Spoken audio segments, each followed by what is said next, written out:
Fashion and sustainability. These are two very different things. Fashion is sexy, addictive, exclusive, and very fast-moving. Sustainability, on the other hand, is about slowness, care, flourishing, and responsibility. It's fair to say that the fashion industry, until fairly recently, hasn't been very sustainable. We are drowning in clothes and textiles. Clothing sales have increased dramatically in the last 20 years. Did you know that you have 4 times the amount of clothes in your wardrobes than your parents did? And in the UK, over 1 million tons of clothing goes into landfill every year. While we have more clothes in our wardrobes, we're not necessarily any happier. Fast fashion has turned us into these passive consumers who are constantly chasing the fantasy that buying more clothes will make us happy. And as we know, the people who make our clothes, they're often working in quite faraway countries from us here in Australia, in quite poor working conditions and paid quite poorly. Look at what happened at Rana Plaza, the factory fire in Bangladesh, in 2013. Over 1,000 people lost their lives while they were making clothes for brands from the US and the UK. I've worked in this space as a designer and a researcher for almost 10 years. I've spoken to many other designers, brand managers, suppliers, retailers, and consumers. And there's often a lot of finger-pointing that goes on. Consumers blame the brands for paying such low wages to often outsourced workers. Brands say that the price of their clothing is so cheap because that's actually all that people want to pay. Activist organizations blame the brands for following business models that prioritizes profit at all costs. And governments often just watch cautiously from the sidelines. So how can fashion and sustainability truly coexist? And how can all the players in this industry collectively work to transform the situation? Well, the good news is, I believe things are changing for the better. We're currently in a transition to a new type of fashion industry based on ecological and holistic principles of closing the loop on materials that prioritizes community, values, and respect of all the people in the supply chain. I recently went on a journey through the supply chain, through the global supply chain, to investigate these issues and to find some creative solutions. So the journey begins in my local neighbourhood of the time of Brixton in South London. I'm in the local community centre there, and I'm standing at a table surrounded by a group of women who are all hand sewing with a needle and thread on their own garments. I was there to teach clothes mending and repair.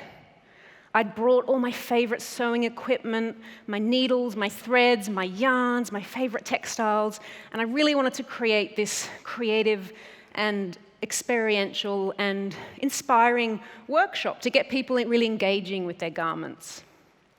So as the women sewed, we had quite a somber discussion about the impacts of fast fashion on people on the planet. And after the workshop finished, everyone packed up and we all left. And I walked home on foot. As I was walking down what in the UK they call the high street, I noticed a group of 4 of the women from my workshop. And as I spotted them, they walked into a fast fashion shop.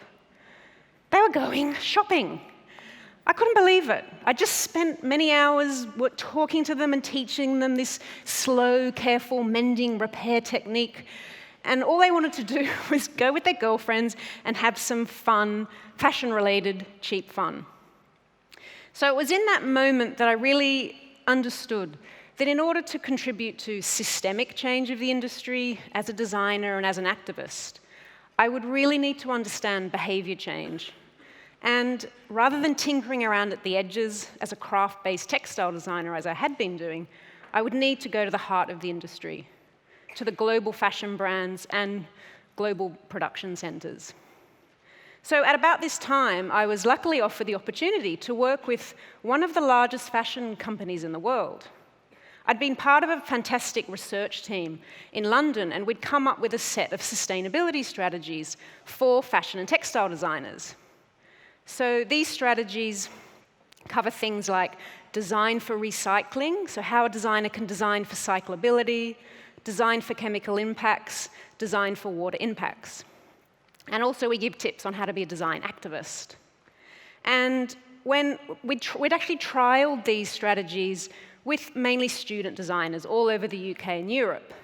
But now is our opportunity to train professional designers in the heart of the industry.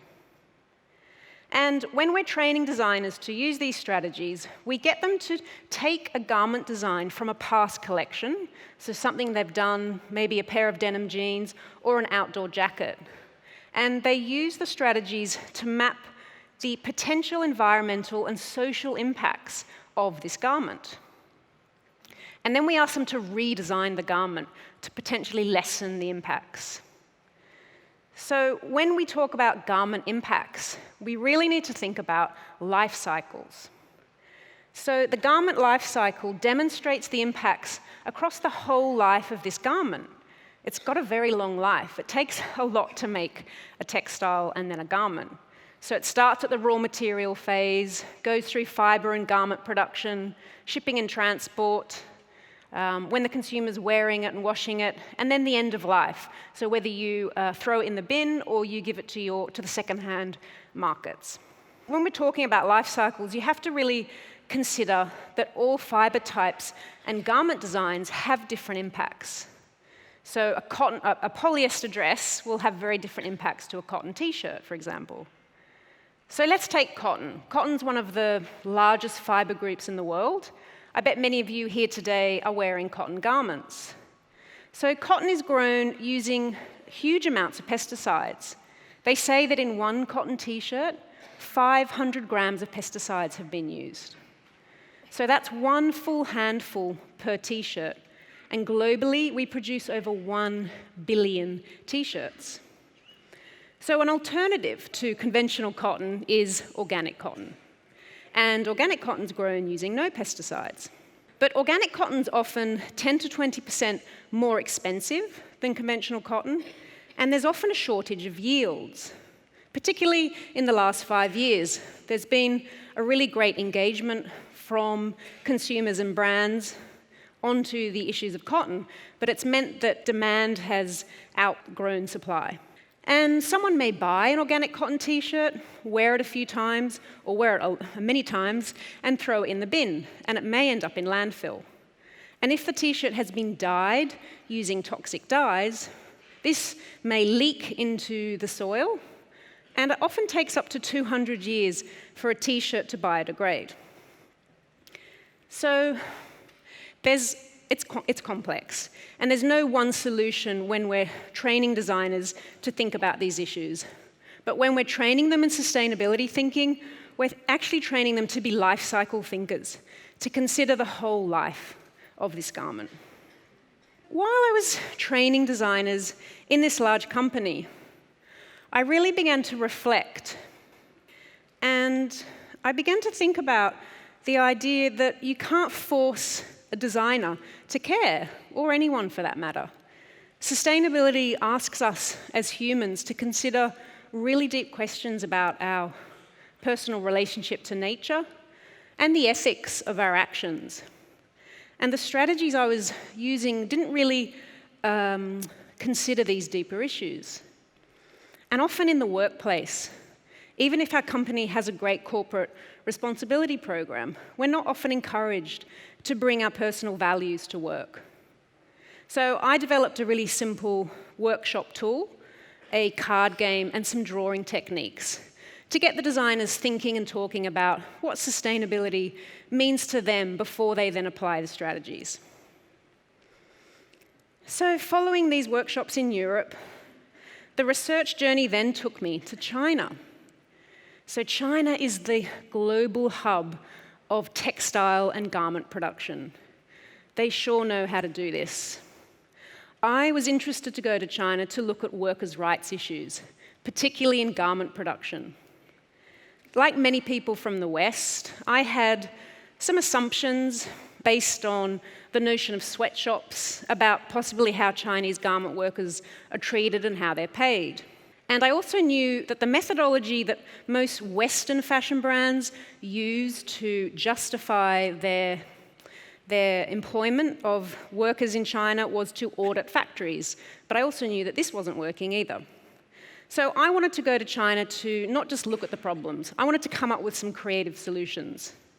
I really wanted to hack a factory, and I wanted to co-design with workers and come up with a range of garments and product design.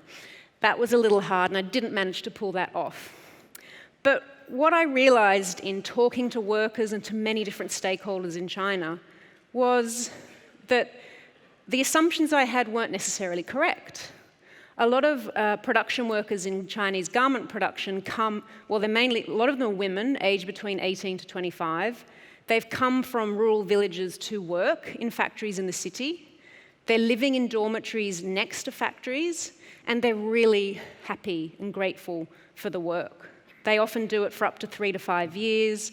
They save a large amount of money to take back to their families. They also see the opportunities to potentially meet a husband in the cities, for example. And I also visited some factories, not all the factories in China, but the first thing I was impressed by was the sheer scale of these places. I don't know if anyone's been to textile production factories, but they are amazing. And so I was sort of awed by the sheer scale of this industrial production. But I was also pleasantly surprised.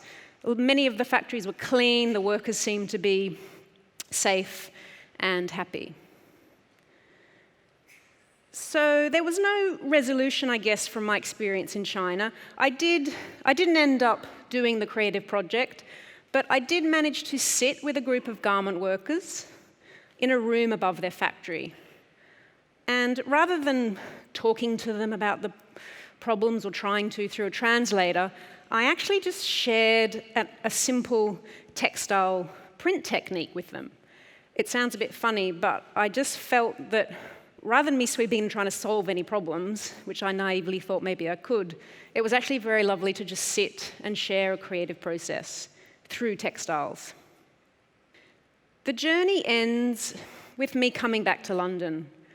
I'd been on this whirlwind journey through a global supply chain. I'd worked with the designers in the heart of the industry in Europe. I'd been to China, and now I came back to London. And the final project that I worked on was that I made a jacket by hand. I spent 3 weeks working on this jacket. I hand-stitched many small pieces of patchwork together and hand-quilted 3 layers of fabric. Louise Bourgeois, the late French artist, talks about the act of hand-stitching with a needle and thread as a form of reparation, that the sewer is repairing something or bringing things back together. And it was in this very simple and mindful act that I was able to bring the many aspects of the research together and to make sense of the findings. So using the mind and the body, I literally stitched my way to an understanding of fashion and sustainability. And we can choose better organic materials. We can choose a better factory that's been audited and assessed. We can even try and change consumer behavior through teaching them these mending techniques. But ultimately, sustainable fashion is about values. We have to decide what we value. A designer working in an organization, in order for them to engage with their company's CSR policy, they have to really get clear on their own personal values and to feel empowered. Equally, a young Chinese garment worker, she has her own set of values based on her culture and her life circumstance. We can't assume to know what she values, but we can collectively work to ensure that her human and employment rights needs are met. And for us here in Australia, for people who love fashion and who shop, we have to decide how we spend our money and how we care for the clothes we already have. We have outsourced so much of our lives in the form of food and clothing, But now it's time to bring things back home. It is easy to point the finger at a brand for not having a transparent supply chain, or the government for not having a landfill tax, for example. But we have to really take responsibility for our choices. And there are several ways we can become more mindful lovers of fashion.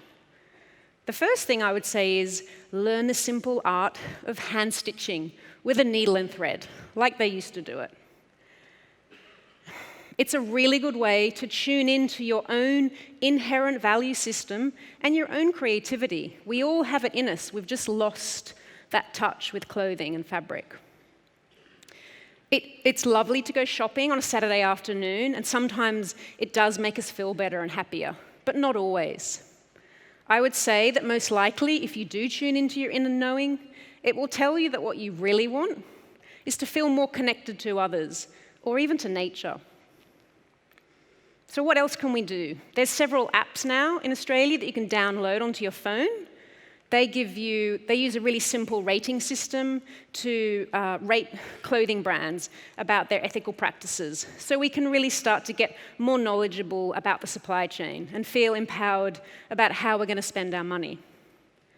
I would also say buy secondhand clothes, swap with your friends, and ultimately buy less. Very simple, but very radical. We've become such consumers that we're not sort of used to that idea, and we've got such cheap clothing at our fingertips.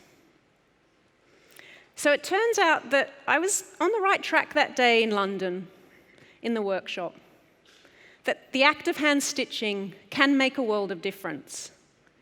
We all wear clothes, even if we're not necessarily lovers of fashion, but we all wear clothes and we're all connected and responsible for the transition to this flourishing fashion industry. Thank you.